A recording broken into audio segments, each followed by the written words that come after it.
ರಾಜ್ಯ ಕಾಂಗ್ರೆಸ್ ಕೊನೆ ಸುತ್ತಿನ ಸೀಟು ಹಂಚಿಕೆಯೂ ಕೂಡ ಆಲ್ಮೋಸ್ಟ್ ಫೈನಲ್ ಆಗಿದೆ. ಈಗಾಗಲೇ 24 ಕ್ಷೇತ್ರಗಳಿಗೆ ಕ್ಯಾಂಡಿಡೇಟ್ ಅನ್ನ ಅನೌನ್ಸ್ ಮಾಡಿದಂತಹ ಕಾಂಗ್ರೆಸ್ ಇನ್ನು 4 ಕ್ಷೇತ್ರಗಳಿಗೆ ಹೆಸರು ಘೋಷಣೆ ಮಾಡೋದು ಬಾಕಿ ಇದೆ. ಈಗ ಹೆಸರು ಆಲ್ಮೋಸ್ಟ್ ಫೈನಲ್ ಆಗಿದೆ ಅನ್ನೋ ಮಾಹಿತಿ ಸಿಗ್ತಾ ಇದೆ. ಬಾಕಿ ಉಳಿದ 4 ಕ್ಷೇತ್ರಗಳಿಗೂ ಸಿಂಗಲ್ ನೇಮ್ ರೆಡಿ ಆಗಿದೆ. ಹೈಕಮಾಂಡ್ ಜೊತೆ ಇನ್ನೊಂದು ಸುತ್ತಿನ ಚರ್ಚೆ ಮಾತ್ರ ಬಾಕಿ. ಆ ಚರ್ಚೆಯ ಬಳಿಕ ಪಟ್ಟಿ ರಿಲೀಸ್ ಆಗತ್ತೆ. ತೀವ್ರ ಜಿದ್ದಿನ ಕ್ಷೇತ್ರ ಅಂತಂದ್ರೆ ಅದು ಕೋಲಾರದಲ್ಲಿ KH ಮುನಿಯಪ್ಪಗೆ ಹಿನ್ನಡೆ ಆಗುತ್ತಾ? ಹಾಗಾದ್ರೆ KH ಮುನಿಯಪ್ಪ ತಮ್ಮ ಅಳಿಯನಿಗೆ ಟಿಕೆಟ್ ಸಿಗಬೇಕು ಅಂತ ಪ್ರಯತ್ನವನ್ನ ಮಾಡ್ತಾ ಇದ್ರು. ಹಾಗಾದ್ರೆ ಅವರಿಗೆ ಹಿನ್ನಡೆ ಆಗತ್ತಾ? ಕೋಲಾರಕ್ಕೆ ಎಲ್ ಹನುಮಂತಯ್ಯ ಹೆಸರು ಬಹುತೇಕ ಫೈನಲ್ ಎನ್ನುವ ಮಾಹಿತಿಗಳು ಸಿಗ್ತಾ ಇದೆ. ಇನ್ನು ಮತ್ತೊಂದು ಕ್ಷೇತ್ರ ಚಾಮರಾಜನಗರ. ಆ ಚಾಮರಾಜನಗರದಲ್ಲಿ ಸಚಿವ ಮಹಾದೇವಪ್ಪ ಪುತ್ರನಿಗೆ ಚಾನ್ಸ್ ಸಿಗುತ್ತಾ? ಸ್ವತಃ ಮಹಾದೇವಪ್ಪ ಅವರೇ ಸ್ಪರ್ಧೆ ಮಾಡಬೇಕು ಅಂತ ರಾಜ್ಯ ನಾಯಕರು ಸೇರಿದ ಹಾಗೆ ಹೈಕಮಾಂಡ್ ಸಹ ಹೇಳಿತ್ತು. ಆದ್ರೆ ಮಹಾದೇವಪ್ಪ ಸುತಾರಾಮ್ ಒಪ್ತಾ ಇಲ್ಲ. ಮಗನಿಗೆ ಟಿಕೆಟ್ ಕೊಡಬೇಕು ಅಂತ ಪಟ್ಟು ಹಿಡಿದಿದ್ದಾರೆ. ಹಾಗಾದ್ರೆ ಈಗ ಕೊನೆ ಕ್ಷಣದಲ್ಲಿ ಪುತ್ರನಿಗೆ ಚಾನ್ಸ್ ಸಿಗತ್ತಾ? ಸುನೀಲ್ ಬೋಸ್ ಚಾಮರಾಜನಗರ ಲೋಕಸಭಾ ಕ್ಷೇತ್ರದ ಕ್ಯಾಂಡಿಡೇಟ್ ಆಗ್ತಾರ? ಇನ್ನು ಚಿಕ್ಕಬಳ್ಳಾಪುರದಲ್ಲಿ ಮಾಜಿ ಸಿಎಂ ವೀರಪ್ಪ ಮೊಯ್ಲಿ ಶಿವಶಂಕರ್ ರೆಡ್ಡಿಗೆ ಹಿನ್ನಡೆಯಾಗುವ ಸಾಧ್ಯತೆಗಳು ಕಂಡು ಬರ್ತಾ ಇದೆ. ಹಾಗಾದ್ರೆ ರೇಸ್ನಲ್ಲಿ ಯಾರಿದ್ದಾರೆ? ರಕ್ಷಾರಾಮಯ್ಯ ಟಿಕೆಟ್ ರೇಸ್ನಲ್ಲಿ ರಕ್ಷಾರಾಮಯ್ಯಗೆ ಮಣೆ ಹಾಕ್ತಾರಾ ರಾಜ್ಯ ನಾಯಕರು? ಸಂಡೂರು ಶಾಸಕ ತುಕಾರಾಂಗೆ ಬಳ್ಳಾರಿ ಟಿಕೆಟ್ ಬಹುತೇಕ ಪಕ್ಕ ಅಂತ ಹೇಳಲಾಗ್ತಾ ಇದೆ. ಅಧಿಕೃತ ಘೋಷಣೆ ಆಗೋದು ಮಾತ್ರ ಬಾಕಿ ಇದೆ ಅನ್ನೋ ಮಾಹಿತಿಗಳು ಈಗ ಸಿಗ್ತಾ ಇದೆ. ರಾಜ್ಯ ಕಾಂಗ್ರೆಸ್ನ ಕೊನೆ ಸುತ್ತಿನ ಸೀಟು ಹಂಚಿಕೆ ಅದು ಕೂಡ ಆಲ್ಮೋಸ್ಟ್ ಫೈನಲ್ ಆಗಿದೆ. ಈ ಬಗ್ಗೆ ಮತ್ತಷ್ಟು ಮಾಹಿತಿಯನ್ನ ಕೊಡ್ತಾರೆ ನಮ್ಮ ಪ್ರತಿನಿಧಿ ಮಾರುತೇಶ್. ಇದೀಗ ನಮ್ಮ ಜೊತೆ ಸಂಪರ್ಕದಲ್ಲಿದ್ದಾರೆ. ಮಾರುತೇಶ್, ಈಗಾಗಲೇ ಕಾಂಗ್ರೆಸ್ 24 ಕ್ಷೇತ್ರಗಳಿಗೆ ಕ್ಯಾಂಡಿಡೇಟ್ ಅನ್ನ ಅನೌನ್ಸ್ ಮಾಡಿದೆ. ಉಳಿದಂಥದ್ದು ಕೇವಲ 4 ಕ್ಷೇತ್ರ. ಬಹಳಷ್ಟು ಕಗ್ಗಂಟಾಗ್ತಾ ಇತ್ತು. ಈಗ ಎಲ್ಲವೂ ಕೂಡ ಕಗ್ಗಂಟು ನಿವಾರಣೆ ಆಗಿ ಒಂದೇ ಸಿಂಗಲ್ ನೇಮ್ ರೆಡಿ ಆಗಿದೆಯಾ? ಆಲ್ಮೋಸ್ಟ್ ಫೈನಲ್ ಅಥವಾ ಏನಾದರೂ ಬದಲಾವಣೆಗಳಾಗೋ ಸಾಧ್ಯತೆ ಇದೆಯಾ? ವೀಣಾ, ರಾಜ್ಯ ನಾಯಕರ ಹಂತದಲ್ಲಿ ಬಹುತೇಕ ಈ 4 ಕ್ಷೇತ್ರಗಳಿಗೆ ಅಭ್ಯರ್ಥಿಗಳನ್ನು ಫೈನಲ್ ಮಾಡಲಾಗಿದೆ.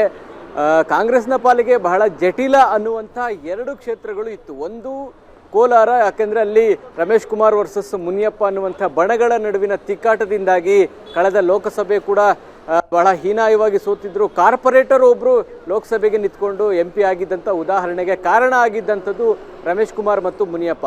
ಈ ಬಾರಿಯೂ ಕೂಡ ಅದೇ ರೀತಿಯಾದಂಥ ಪರಿಸ್ಥಿತಿ ಇತ್ತು. ಡೆಲ್ಲಿಯ ತನಕ ಕೂಡ ಟಿಕೆಟ್ ಫೈಟ್ ಮುಂದುವರೆದಿತ್ತು. ಹಾಗಾಗಿ 24 ಕ್ಷೇತ್ರಗಳ ಘೋಷಣೆ ಆದರೂ ಕೂಡ ಕೋಲಾರದ ಟಿಕೆಟ್ ಹಂಚಿಕೆ ಕಗ್ಗಂಟಾಗಿ ಮಾರ್ಪಟ್ಟಿತ್ತು.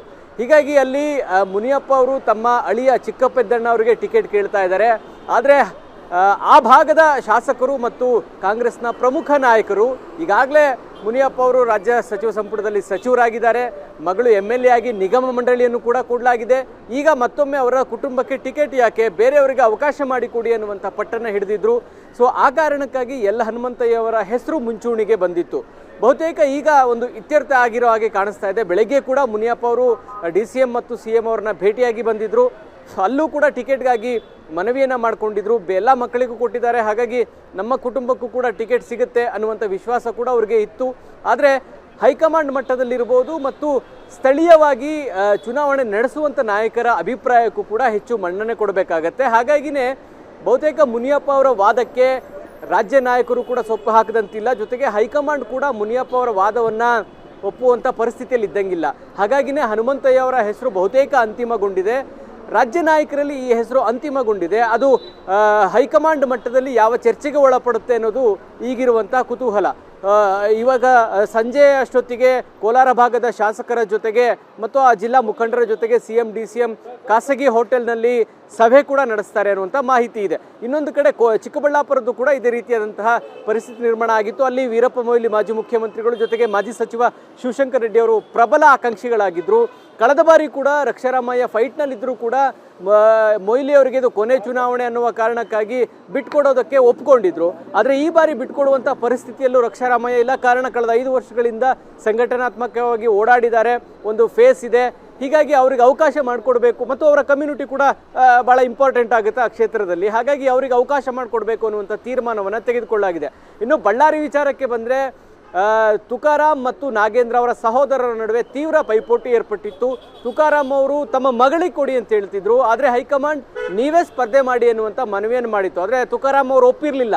ನಿನ್ನೆ ಬಳ್ಳಾರಿ ಉಸ್ತುವಾರಿ ಸಚಿವರಾಗಿರುವಂಥ ಜಮೀರ್ ಅಹ್ಮದ್ ಜೊತೆಗೆ ಸಂತೋಷ್ ಲಾಡ್ ಸೇರಿದಂತೆ ಜಿಲ್ಲಾ ಭಾಗದ ಪ್ರಮುಖ ನಾಯಕರು ನಾಗೇಂದ್ರ ಅವರ ಜೊತೆಗೂಡಿಯೇ ಸಾಕಷ್ಟು ಜನ CM ಜೊತೆಗೆ ಒಂದು ಸಭೆ ಮಾಡಿಸಿ ತುಕಾರಾಮ್ ಅವರನ್ನು ಕನ್ವಿನ್ಸ್ ಮಾಡಲಾಗಿದೆ. ಹೀಗಾಗಿ ತುಕಾರಾಮ್ ಅವರಿಗೆ ಟಿಕೆಟ್ ಅನೌನ್ಸ್ ಆಗೋದು ಬಹುತೇಕ ನಿಶ್ಚಿತ ಅನ್ನುವಂಥ ಮಾತಿದೆ. ಇನ್ನೊಂದು ಚಾಮರಾಜನಗರ ಕ್ಷೇತ್ರದಲ್ಲೂ ಕೂಡ ಮಹದೇವಪ್ಪ ಮತ್ತು CM ನಡುವಿನ ಮುನಿಸು ಮುಂದುವರೆದಿತ್ತು. ಮಹದೇವಪ್ಪ ಅವರೇ ನಿಲ್ತಾರೆ ಅಂತ ಹೈಕಮಾಂಡ್ಗೆ ಮೊದಲು ತಿಳಿಸಿದಂಥವರೇ ಮುಖ್ಯಮಂತ್ರಿ ಸಿದ್ದರಾಮಯ್ಯನವರು. ಆದರೆ ಮಹದೇವಪ್ಪ ಅವರು ಇದೇ ಕಾರಣಕ್ಕಾಗಿ ಬೇಸರಗೊಂಡು ನಮ್ಮ ಪುತ್ರನಿಗೆ ಟಿಕೆಟ್ ಕೊಡಿ ಅನ್ನುವಂಥ ಡಿಮಾಂಡ್ ಇತ್ತು. ಸಹಜವಾಗಿ ಈ ಬಾರಿ ಸಾಕಷ್ಟು ಜನ ಪುತ್ರನಿಗೆ ಟಿಕೆಟ್ ಕೊಟ್ಟಿರೋದ್ರಿಂದ ಮಹದೇವಪ್ಪ ಅವರು ಅದೇ ನಿರೀಕ್ಷೆಯಲ್ಲಿದ್ದರು, ನಮ್ಮ ಪುತ್ರನಿಗೆ ಟಿಕೆಟ್ ಕೊಡ್ತಾರೆ ಅನ್ನುವಂಥದ್ದು. ಸೊ ಆ ಸಂದರ್ಭದಲ್ಲಿ ಆದಂಥ ಗೊಂದಲದಿಂದಾಗಿಯೇ ಟಿಕೆಟ್ ಅನೌನ್ಸ್ ಕೂಡ ತಡ ಆಗಿ ಈ 4 ಪೆಂಡಿಂಗ್ನಲ್ಲಿ ಚಾಮರಾಜನಗರ ಕೂಡ ಉಳಿದುಕೊಳ್ಬೇಕಾಯಿತು. ಅಂತಿಮವಾಗಿ ನಿನ್ನೆಯೂ ಕೂಡ ಮಹದೇವಪ್ಪರು ಮುಖ್ಯಮಂತ್ರಿಗಳ ಜೊತೆ ಮಾತನಾಡಿದ್ರು, ಇವತ್ತು ಕೂಡ ಭೇಟಿಯಾಗಿ ಚರ್ಚೆ ನಡೆಸಿದ್ದಾರೆ. ಅಂತಿಮವಾಗಿ ಅವರ ಪುತ್ರನಿಗೆ ಟಿಕೆಟ್ ಕೊಡಿಸುವಲ್ಲಿ ಮಹದೇವಪ್ಪ ಗೆದ್ದಂಗೆ ಕಾಣಿಸ್ತಾ ಇದೆ. ಹೀಗಾಗಿ ಮಹದೇವಪ್ಪ ಅವರ ಪುತ್ರ ಸುನಿಲ್ ಬೋಸ್ ಅವರಿಗೆ ಬಹುತೇಕ ಟಿಕೆಟ್ ಘೋಷಣೆ ಆಗುವಂಥ ಸಾಧ್ಯತೆಗಳಿದ್ದಾವೆ. ಹೀಗಾಗಿ ಈ 4 ಕ್ಷೇತ್ರಗಳ ಟಿಕೆಟ್ ಪೆಂಡಿಂಗ್ ಏನಿತ್ತು ಬಹುತೇಕ ಅದು ಕೂಡ ಇಂದು ಅಥವಾ ನಾಳೆ ಒಳಗೆ ಅನೌನ್ಸ್ ಆಗುವಂಥ ಸಾಧ್ಯತೆಗಳು ಕಾಣಿಸ್ತಾ ಇದ್ದಾವೆ. Veena, yes, thank you so much Maruthesh ತಮ್ಮೆಲ್ಲ ಮಾಹಿತಿಗಾಗಿ.